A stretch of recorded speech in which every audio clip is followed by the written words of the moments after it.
안녕하세요. 연봉불사입니다. 오늘은 우리 집안에 절대로 드리면 안 되는 중고물품 3가지에 대해서 말씀을 드리겠는데요. 이 말씀을 드리기 전에 먼저 동티의 어떤 원인 증상에 대해서 먼저 말씀을 드려야 될 것 같아요. 옛날부터 우리 이제 할머니 할아버지들이 남의 물건을 함부로 뭐 건들지 말아라 이런 말씀도 좀 많이 하셨고요.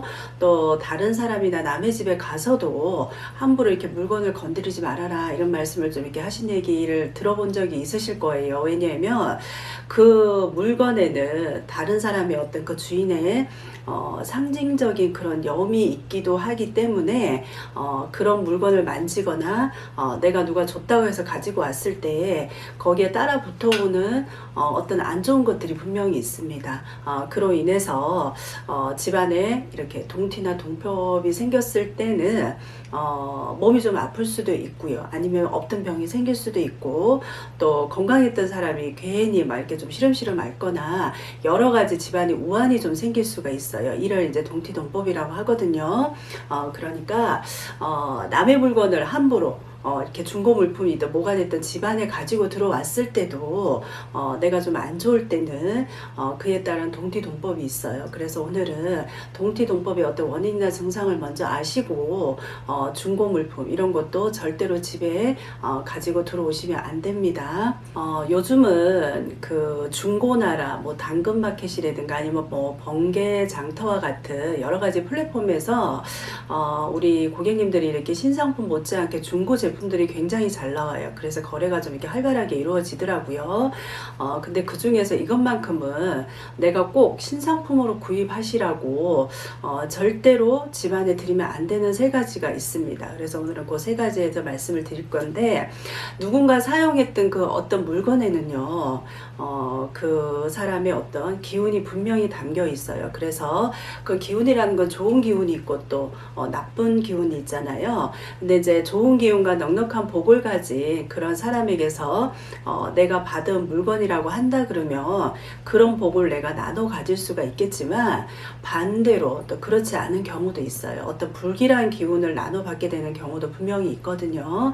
그래서 내가 어떤 중고 물품이나 남이 쓰던 물건을 가지고 올 때는 정확한 사용자를 알 수 없는 그런 물건을 가지고 오시면 안 됩니다. 왜냐하면 거기에다가는 내가 보이지 않는 어떤 불길한 기운을 받을 수도 있기 때문에 그런 불길한 기운의 물건을 집에다 놓으시면 안 되거든요. 그래서 오늘은 제가 이 3가지 이렇게 누군가 사용했던 중고 물품 3가지는 절대로 집에 들이면 안 되기 때문에 지금부터 하나하나씩 좀 안내를 할게요. 첫 번째로는 목재 제품입니다. 목재 제품이라고 하면 이제 나무로 된 거죠. 우리가 이제 침대라든가 아니면 식탁도 해당이 되겠고요. 아니면 뭐 장롱이라든가 탁자 여러 가지 종류가 많은데 그 원재료가 나무로 된 제품은 되도록이면 좀 피하시는 게 좋습니다. 왜냐면 이 나무들은 되도록 수령이 좀 이렇게 오래된 나무들이 많아요. 그런 걸 만들어 놓은 걸 보면. 그래서 그런 나무들에게는 어떤 보이지 않는 많은 혼들이 좀 이렇게 깃들어져 있어요. 그래서 이거는 실제 사례인데, 저희 손님 중에도 어떤 분이 이렇게 오셨는데 굉장히 두통이 심해요. 그전에는 그러지 않으셨는데, 근데 이제 저희가 상담을 이렇게 하는 도중에 이렇게 알고 봤더니 최근에 내가 해외 여행을 다녀오면서 나무로 된 장식품을 하나 사셔가지고 본인이 주무시던 머리맡에 놓고 주무신 거예요. 그러다 보니까 그로 인해서 좀 이렇게 두통이 굉장히 심한 경우가 있었는데, 그래서 이제 제가 처리 방법을 좀 알려드리고 그 후로는 좀 이분이 편안하게 두통도 사라지고 좀 이렇게 편하게 주무셨어요. 우리가 이제 흔히 예쁘다 그래서 좋다 그래서 내 머리맡에 두고 이렇게 주무시는 분들이 있는데, 무언가는 본인의 머리맡에 좀 이렇게 장식품을 두고 주는 거는 그 자체가 좀 좋지가 않습니다. 목재로 된 어떤 장식품이나 여러 가지 필요한 물품은 중고로는 좀 사용을 안 하시는 게 좋습니다. 그리고 두 번째로는 집안에 들이면 안 되는 물건 중에 한 가지가 날카로운 금속 제품이에요. 이거는 이제 예를 들자면 뭐 칼이라든가 아니면 가위도 해당이 될 수가 있고요. 아니면 뾰족한 디자인의 어떤 장식품이라고 보시면 됩니다.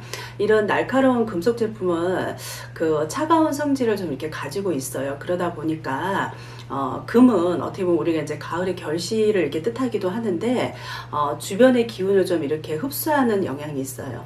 그런 경향을 가지고 있기 때문에 되도록이면 금속 제품을 좀 이렇게 중고로 집안에 들이면 안 됩니다. 어떤 불운한 기운을 가진 사람이 사용한 제품이었다면 더더기나 안 되고요.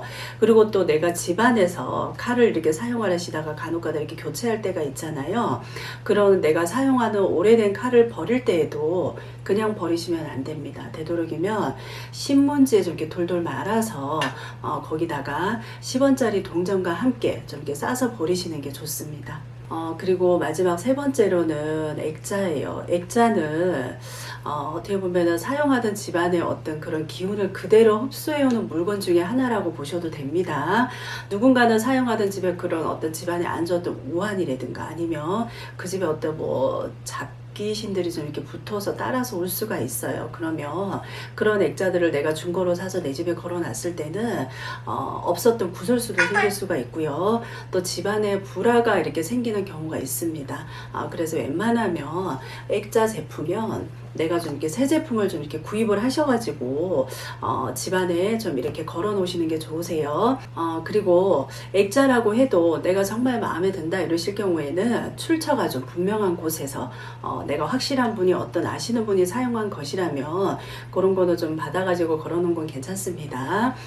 오늘은 집안에 절대로 들이면 안 되는 중고 물품 3가지, 나무로 된 제품, 그리고 두 번째로 날카로운 금속 제품, 세 번째로는 액자에 대해서 말씀을 드렸으니까 이걸 너무 미신으로만 치부하지 마시고요. 좀 알고 계셔서 주의할 점은 좀 주의를 하시고 가시는 게 좋아요. 왜냐하면 실제 주변에서도 일어나는 어떤 초자연적인 사건을 우리가 여러 가지 이렇게 들여다보다 보면 조심해서 나쁠 건 없거든요.